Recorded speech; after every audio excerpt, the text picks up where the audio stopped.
Two recounts this week are affirming the primary winners of several state house districts. Today, election officials recounted the ballots in the House District 49 and 135 elections. Suzanne Anderson won the District 49 Republican primary by 6 votes. And in House District 135, Lisa Pratt is the winner in the Democratic primary there by just 18 votes. Now, on Monday, another recount confirmed Sophie Warren won the nomination for District 30 by 29 votes. Maine's Chief Deputy Secretary of State telling us the process for these state legislative elections would be almost identical if recounts are necessary in November. Democratic U.S. Senate candidate Graham Platner is proposing a crackdown on corruption. It's aimed at the federal government. Our Phil Hirschkorn joins us now with the details. Hi, Phil. Hi there, Amanda and Brian. Platner bases some of his reform ideas on, at best, unproven allegations about his opponent, Republican Senator Susan Collins. But Team Collins was ready today with a rapid response. Since he won the Democratic primary 2 weeks ago, Graham Platner has been making a sensational allegation, repeated Thursday in the plaza outside Senator Susan Collins' Portland office. We must pass the Collins rule.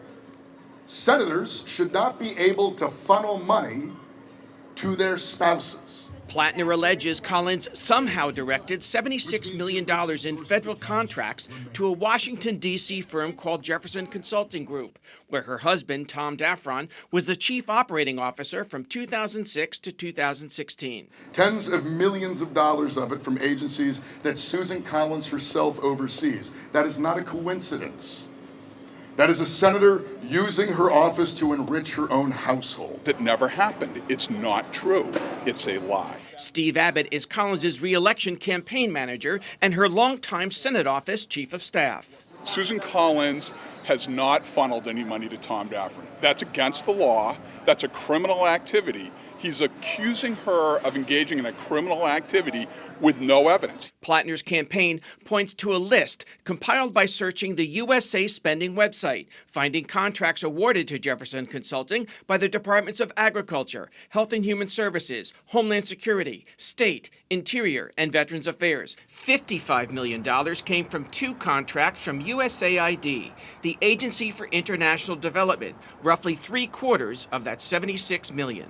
The Collins campaign doesn't dispute the total, but who doled out those funds between 2009 and 2016? Not Congress, but the Obama administration. Who awarded that contract?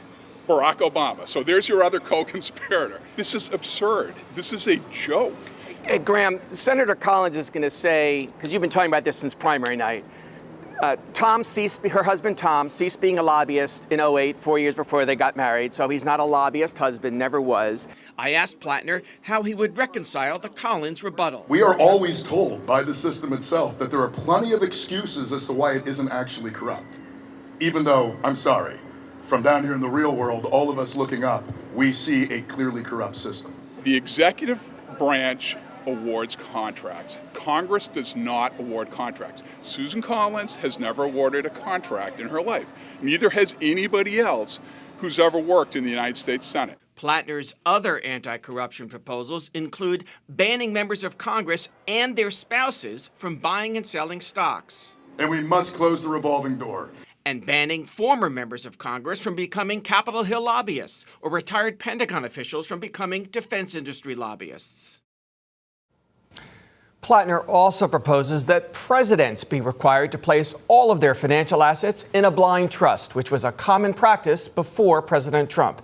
And he would remove a president's exemption from conflict of interest laws. Platner saying the Oval Office is not a business opportunity. Amanda and Brian? Phil, thank you.